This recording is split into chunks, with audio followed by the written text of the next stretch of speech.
Holguín, 26 de agosto del año 2020, le habla Nairis Miranda Leiva, representante del Comando Olegario Charlot Espileta de la provincia de Holguín, Cuba.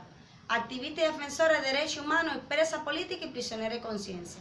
Y estoy junto a mis hermanos Fidel Manuel Bautista Leiva, Nairis Miranda Leiva, con mi mismo estatus y filiación política mía. Nosotros queremos denunciar ante la opinión pública internacional, dar a conocer de que en el día de hoy nos personamos a la 1:30 de la tarde, del día de hoy, 26 de agosto de 2020, ante la Fiscalía Municipal de Holguín, situada en calle Garayalde, entre Libertad y Maceo, Garayalde 222. Nosotros, me entrevisté yo, porque nada más dejaron pasar una sola persona, aunque mis dos hermanos me acompañaron, y con la fiscal de guardia, Anielis Legón Sánchez. Hay que denunciar que desde que llegamos fuimos maltratados por la recepcionista, Mariceli, y quien incitó a la CEPRO, a la custodio de CEPRO, a que nos reprimiera, que la hostigaba todo el tiempo para que nos reprimiera. Ellos también llamaron a la policía, en cual se presentaron allí dos policías con chapilla, una capitana 22427 y la 27387, y merodeaba a la Fiscalía Municipal, la patrulla 481.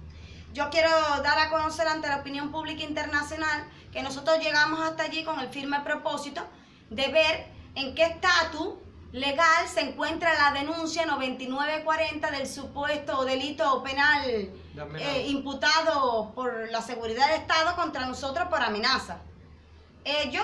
Esta fiscal llamó al instructor de la primera unidad del Anillo, de Martín Narciso López, el instructor Douglas Torres Morales, para ver en qué situación legal estaba la denuncia, el proceso penal, y él le dijo que se mantenía en un proceso sumario y que se le había ido de término, que el término legal eran 20 días hábiles, se le había ido de término porque están instruyendo de cargo a mi hermana Nairis Miranda Leiva.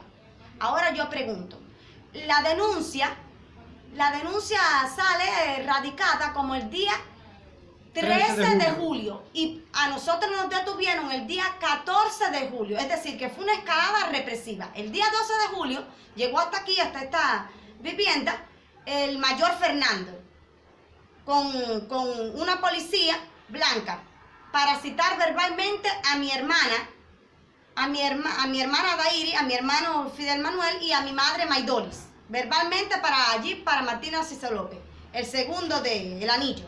¿Con qué propósito entonces?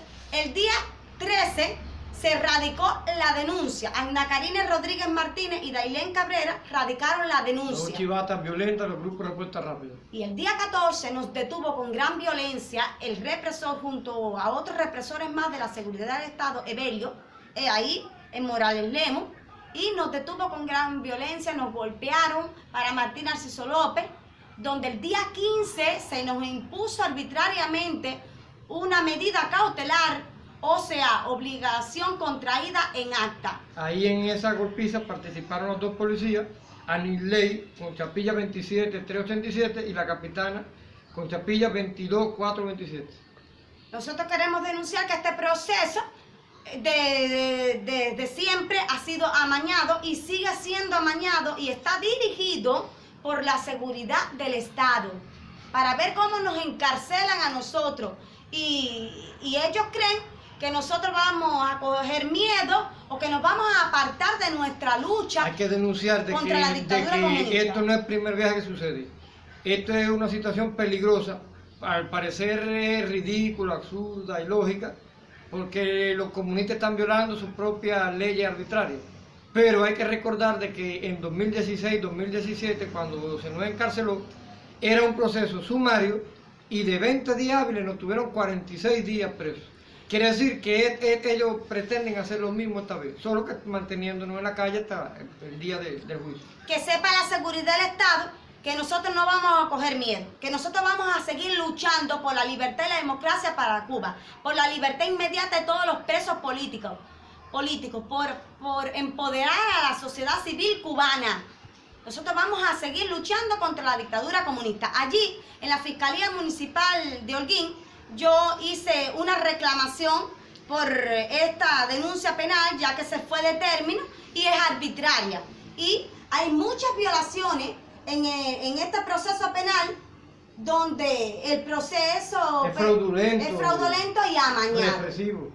Abajo la dictadura comunista. Abajo. Y respeto a los derechos humanos. Respeto. Volvemos a responsabilizar por la vida, libertad, integridad física y moral de nuestra familia al infame dictador, genocida, asesino y ladrón Raúl Castro y a su testaferro Miguel Díaz-Canel Bermúdez y a sus malditos violentos esbirros de la seguridad del Estado, el MININ y los infames grupos de respuesta rápida. ¡Viva Don Paco! ¡Viva Don Paco!